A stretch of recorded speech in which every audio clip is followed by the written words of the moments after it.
I've been bikepacking all over the world in all conditions, and even now after all these years of riding and bikepacking, I still make mistakes. Here are the top 5 biggest mistakes that you can make when you're out bikepacking. And how do I know they're the biggest mistake?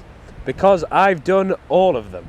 Who am I? I'm just a normal guy who works full-time but loves to ride my bike and go on adventures in my spare time. I found my passion for bikepacking when I was about 19, and ever since then I've been going on more and more epic adventures as time has gone on. And in 2020 I decided to make this YouTube channel. I was really getting into videography, and as a result this has taken me all over the world into even more remote locations, and it's on these adventures where I have made mistakes and I've learned from them. But that is my first point.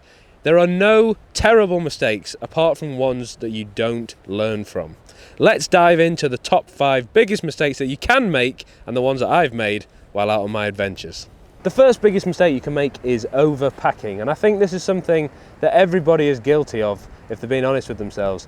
When you go on a bikepacking trip, you tend to want to have everything you need just in case and be prepared. But that sometimes comes back to bite you. If you're carrying loads and loads of stuff with you, it can make the trip far less enjoyable. You end up carrying much more weight, the climbs get harder, it can also put more pressure on your gear and cause mechanicals, breakages, things like that. And it's also just more stuff that you have to worry about. 99% of the time, I've come back from a bikepacking trip and thought there's a few things I didn't actually need there. So my top tip for you here is to pack what you think you'll need, come back, lay it all out on a table or on your bed and look at what you actually use versus what you took. And that way you can start to build a picture of whether or not you need that stuff going forward. My dad is especially guilty of this, and I'm sure he won't mind me saying. He likes to bring loads of stuff with him, all his cooking equipment, all his video gear like I do, as well as all the camping equipment and anything that could possibly need to fix the bike along the way. And it ends up looking pretty overloaded, and I know he finds it difficult after several hours in the saddle with all that stuff. So don't make that mistake, carry less. Which leads me on to the second biggest mistake, which is not packing enough, being too minimalistic with your bikepacking gear. This is something that I definitely did when I first started.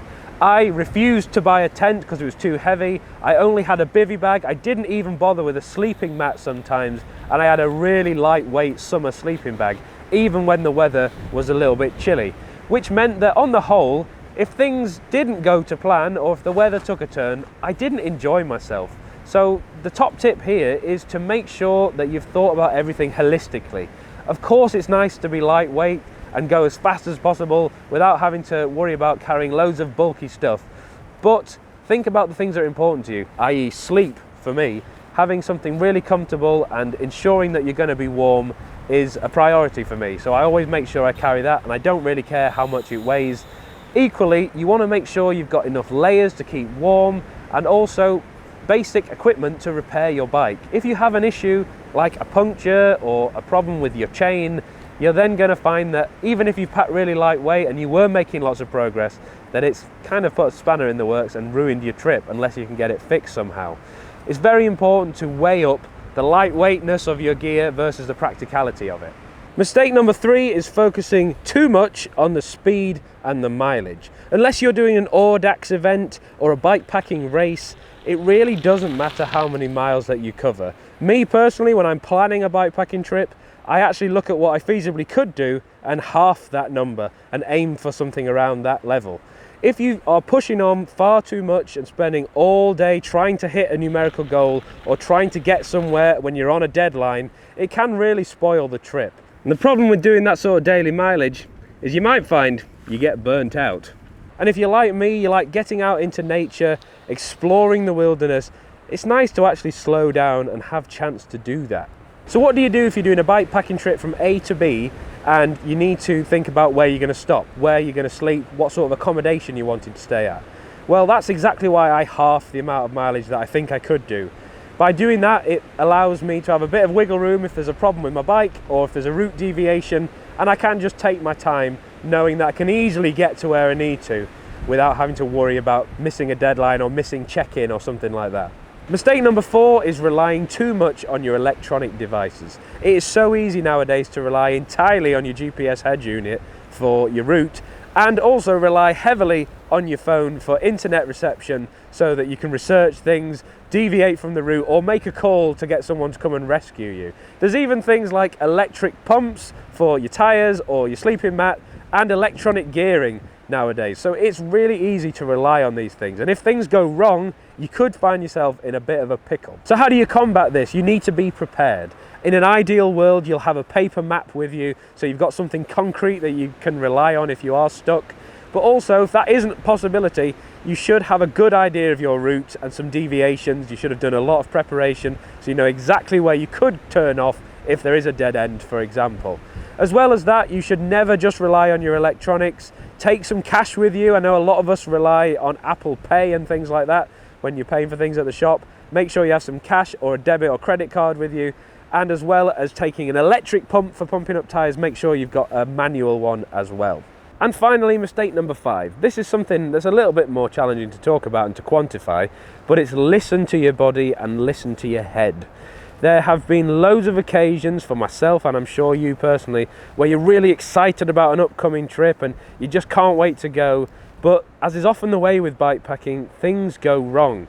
Be it mechanicals, injuries, illness, or extreme weather, these things can throw a spanner in the works and can often cause you to make some pretty tough decisions, either make significant changes or to throw in the towel and give up, which is usually not what you want to do.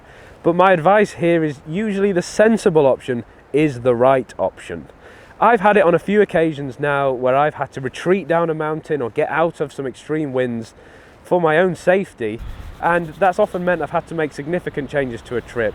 But equally, there are times when I've started to feel really unwell and I've had to just say, look, I can't do this anymore. Although I want to make a great film and have a great trip, I've got to prioritise my health and I just don't feel up to it now. There's even been a few times where I've just felt mentally like my head's not in it, I just don't want to go. And that's absolutely fine. Nothing to be ashamed of. The worst thing you can do and the biggest mistake is to carry on even if your body or your mind is telling you not to. That's the worst thing you can do.